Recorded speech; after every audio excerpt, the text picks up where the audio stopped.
The sky burned red above the broken alien village. Smoke rose from fallen towers, and fire crackled in the wind. Alien bodies, small and large, lay still under the ruins. The war had come fast, and it had ended even faster. Human soldier, Ray. Carter walked slowly through the quiet ruins. His boots crunched over ash and broken glass. He was tall, with tired eyes and scars on his face. His rifle hung loose in his hands. Ray hated war. But orders were orders. They had come to help the locals push back the enemy invaders. The fight had ended last night. But now, only silence remained. He stopped near a dead tree. There, sitting alone in the dust, was a little alien girl. No older than 7 in human years. Her skin was soft gray, and her glowing blue eyes were filled with tears. Her small arms hugged her knees. Her white dress was dirty and torn. Ray slowly stepped closer. "Hey, you okay?" he asked, kneeling down. The girl flinched and looked up, scared. "It's all right," Ray said gently. He took off his helmet and placed it beside him. "I'm not here to hurt you." The girl said nothing. She just stared at him. Ray reached into his pack and pulled out a protein bar. He broke it in half and offered it to her. After a long pause, she took it. Her fingers were shaking. "What's your name?" Ray asked. "Why are I?" she whispered in a soft voice. "That's a nice name," he smiled. "I'm Ray." She nodded slowly, still chewing the bar. Ray looked around. No other survivors. No family, just this one small girl. "Where are your parents, Yari?" She pointed at a pile of rubble. Her eyes filled with more tears. Ray's heart sank. "I'm sorry," he said quietly. "You're not alone anymore, okay?" The girl stared at him. Then, slowly, she leaned forward and hugged him. Ray didn't expect that. He gently patted her back. "You're safe now. I promise." They stayed like that for a while. Later, as the sun began to set, Ray made a fire and shared more food with Yari. He gave her his coat, and she curled up beside him. She looked at the stars above and asked, "Will I ever be happy again?" Ray smiled sadly. "I think so. One day, when you grow up, things will be better." She looked at him seriously. "Will you still be there when I grow up?" Ray chuckled. "Sure, when you grow up I'll marry you." Yari blinked. "Really?" "It's a joke," Ray said, laughing a little. "Humans joke like that sometimes." But Yari didn't laugh. She nodded slowly. "Then I'll grow fast. And I'll come find you." Ray just smiled. He thought she'd forget. She was just a child, and he was a soldier. In his mind, they were from different worlds, literally. 2 days later, a human dropship arrived. Ray carried Yari in his arms to the pickup point, but when he turned to talk to her, she was gone. She had disappeared without a trace. They searched the area. No signs, nothing. Ray thought maybe she ran away. Or maybe worse. His heart felt heavy, but he had to return to base. He told himself it was just a short meeting, just a small alien girl. Just a few days, but deep down, something about her stayed with him years later. Rain hit the ground hard outside Ray's small cabin on Earth. He lived alone now. No war, no orders. Just peace.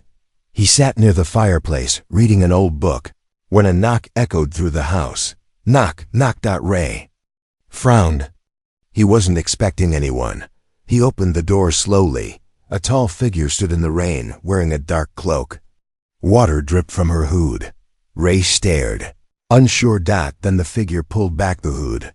Glowing blue eyes looked at him. Her soft gray skin was older now, her face more mature but familiar. Ray's eyes widened.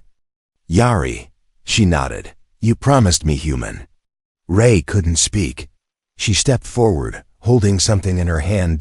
It was an old, half-burned badge, the one he gave her years ago. She had kept it all this time. The fire inside Ray's cabin crackled quietly as the rain poured harder outside.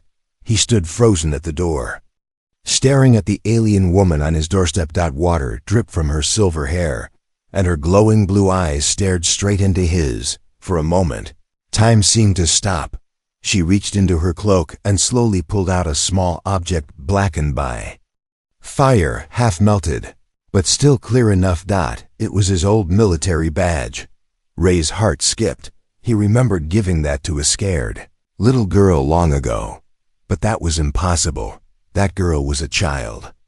This woman was tall, beautiful, and strong. Her voice when she spoke sent a shiver down his spine. "You promised me. Human," she said again, her voice calm but heavy with emotion. Ray stepped back, confused, speechless. She walked in without waiting for permission. Her boots were soaked, her cloak dripping on the wooden floor. He closed the door behind her slowly, still stunned. "Is this a trick?" Ray asked, watching her. She turned to face him. "You said you'd marry me when I grew up." Ray blinked. "What? No, wait. That was just a joke," she said flatly. Ray rubbed his face. His heart was beating fast. "You were a kid," he muttered. "You were gone. We looked for you." You thought I died," she finished for him. "But I didn't. They took me." She sat near the fire and warmed her hands. "They?" Ray asked. She nodded. "The same people who started the war on my planet. When your dropship came, they were hiding nearby. They took me before you turned around. I saw your back as you left." Ray sat across from her, silent. "I waited for you to come back," she said. "But you never did." Ray's voice was low. "I didn't know. If I'd known you were alive, I would have." "You would have what, human?" she asked, looking him dead in the eyes. Ray had no answer. The silence between them was deep and full of old pain. After a few moments, she took off her wet cloak. Underneath was a tight uniform, not from Earth, sleek, alien, battle-scarred. "You became a soldier," Ray said quietly. She nodded. "They trained me, used me, made me into a weapon." She looked into the fire. "But all that time, I remembered your voice, your warmth, your joke. I held onto it like a light in the dark." Ray's throat felt dry. "Why come now?"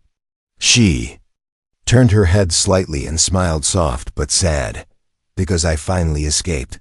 I finally had a choice." She leaned forward. "And I chose to find you." Ray looked at her, truly looked. The little girl from that broken world was gone. This was a woman who had lived through pain, war, and fear. But somehow she still believed in him. "I'm not the same man I was back then," he said.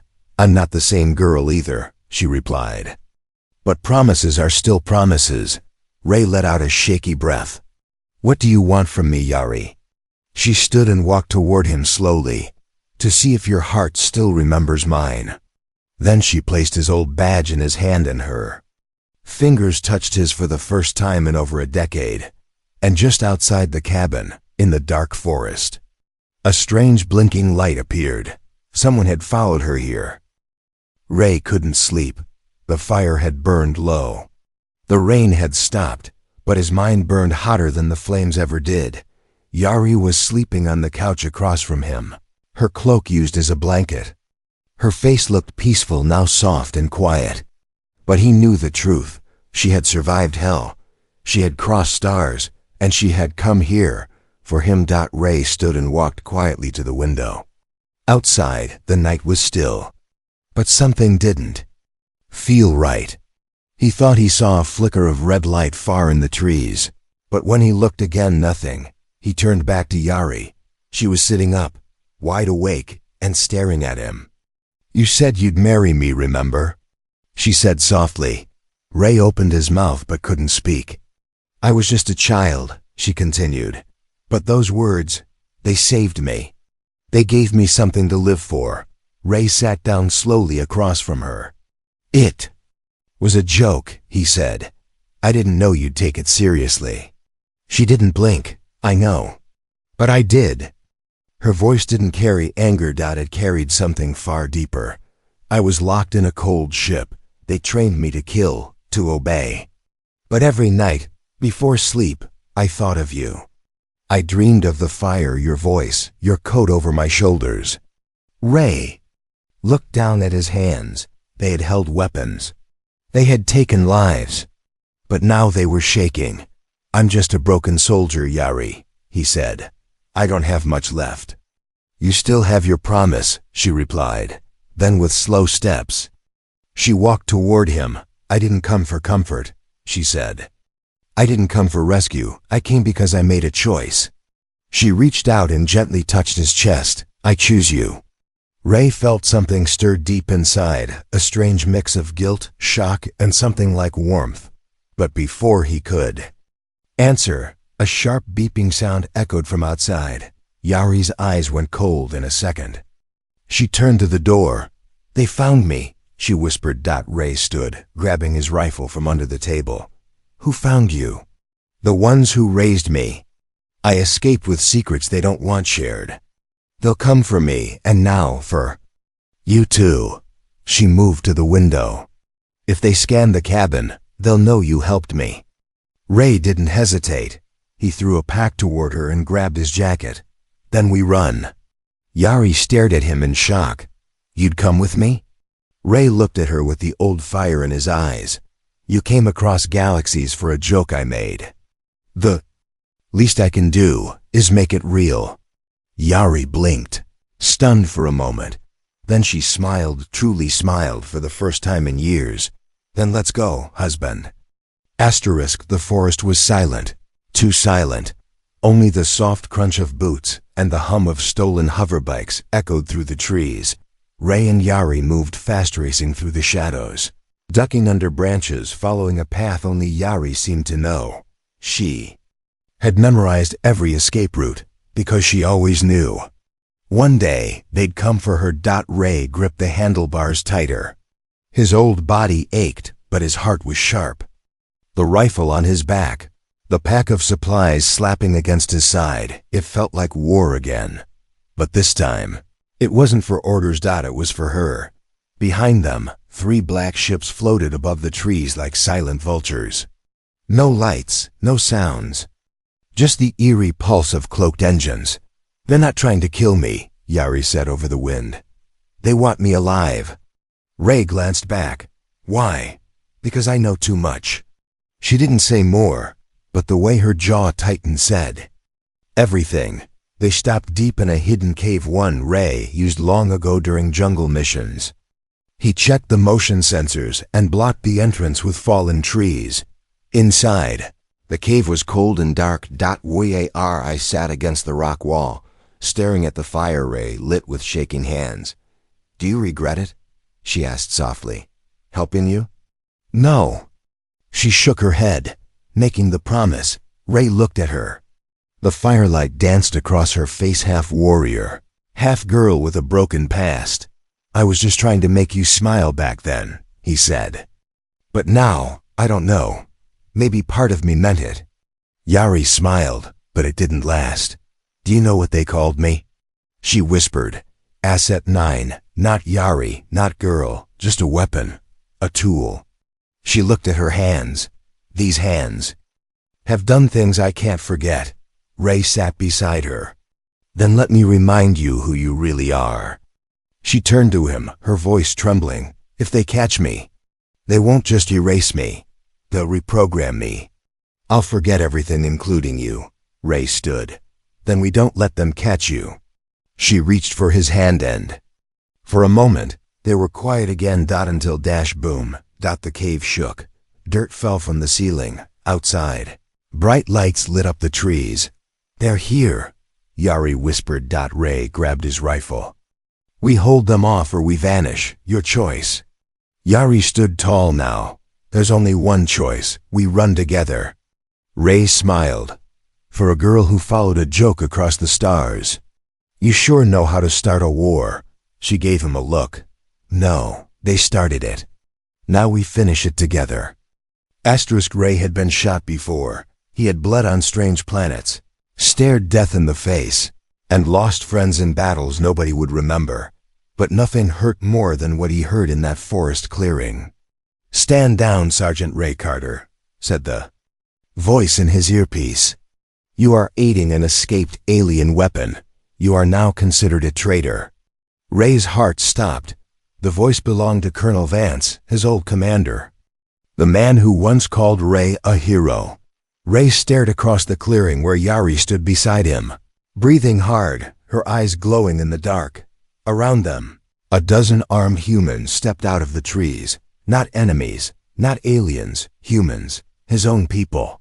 Ray raised his rifle, but not to fire. He held it loosely, almost confused.